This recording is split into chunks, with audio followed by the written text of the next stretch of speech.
Tu es une machine à sourcer des produits, créer des boutiques, tester des produits sur Shopify et tu aimerais optimiser un petit peu ton process de création de boutique sur Shopify. Eh bien, je vais te donner dans cette vidéo un moyen de pouvoir conserver tes paramètres de thème d'une boutique à l'autre. C'est-à-dire que tu vas avoir une boutique qui soit 100% optimisée et tu pourras la transporter d'une boutique à l'autre pour économiser du temps. C'est ce qu'on va voir dans cette vidéo. Alors, c'est parti.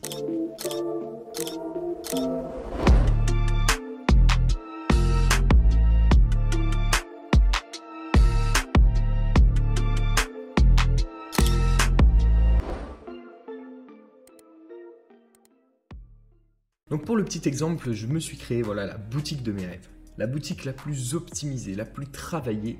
Et voilà, tu dois être peut-être jaloux de la boutique que je viens de créer. Et je comprends parce que voilà, c'est une boutique qui est quand même super taffée. On a mis corps et âme à l'intérieur. Et c'est la boutique qui, selon moi, est la plus optimisée.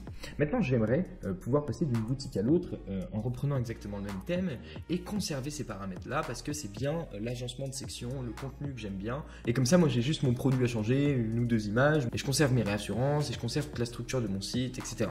Donc c'est ce qu'on va voir dans cette vidéo et en vrai c'est assez simple. Donc tu vas aller sur ton code, ok, tu vas aller dans action, modifier le code de ton thème qui est en ligne.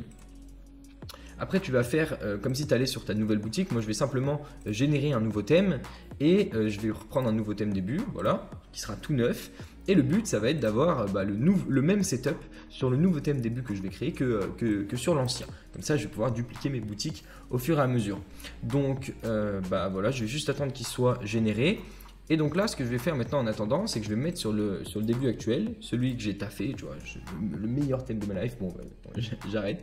Bon, alors, je vais mettre là-dessus, je vais mettre sur le code de ce thème et je vais aller dans Config Settings Data. Ok, Settings Data, tu vois qu'il a été modifié. C'est bizarre parce que j'y ai pas touché. Et en fait, Settings Data, c'est le fichier qui enregistre tout ce que tu modifies à l'intérieur de ton thème. Donc ça, c'est hyper pratique. C'est-à-dire qu'à chaque fois que tu fais une modification à gauche, ici, eh bien, elle s'enregistre dans le fichier settingsdata.json.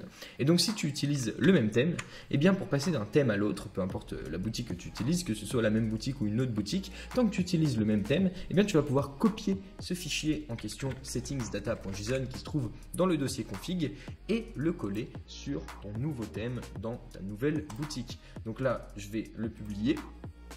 Je vais te montrer qu'on va tomber sur un début qui est complètement vierge aussi. Et je vais aller sur personnaliser. Donc là, j'ai deux choix. Soit je retape mon thème depuis zéro, soit eh bien, je fais cette petite technique. Donc là, si tu regardes bien, on est vraiment sur la base du thème début. Tu dois la connaître et ça ressemble pas du tout à ça. Ça ne ressemble pas du tout à mon thème qui est super travaillé, qu'on a approfondi, qui est optimisé, qui convertit à plus de 25%. Donc, eh bien, je vais aller sur modifier le code également et je vais simplement remplacer ce fichier settingsdata.json et après, ce sera bon. L'affaire est close. On va quand même tester. Donc, layout template, je vais me mettre sur config, settingsdata. Je prends tout ça, donc je fais un commande A pour tout sélectionner et ou contrôle si tu es sur Windows, je colle. Je fais actualiser, enfin du coup je save avec un commande S ou CTRL S, j'actualise et techniquement on va retrouver tous nos paramètres. Et voilà, c'est magique, c'est magnifique, on n'a rien eu à faire et tout est déjà en place. Donc c'est très pratique si tu as plein d'éléments sur ta boutique qui ne changent pas d'une boutique à l'autre. Si tu es une machine à tester du produit, eh bien c'est un élément qui est indispensable pour passer d'une boutique à l'autre sans perdre du temps à tout réagencer dans tous les sens. J'espère que cette vidéo t'a plu, n'hésite pas à me le mentionner en mettant un petit like sous cette vidéo. Abonne-toi évidemment à cette chaîne YouTube et n'hésite pas à regarder les autres contenus de cette chaîne sur le e-commerce et sur la modification et personnalisation de boutiques Shopify. C'est toujours un plaisir et à très bientôt dans une prochaine vidéo.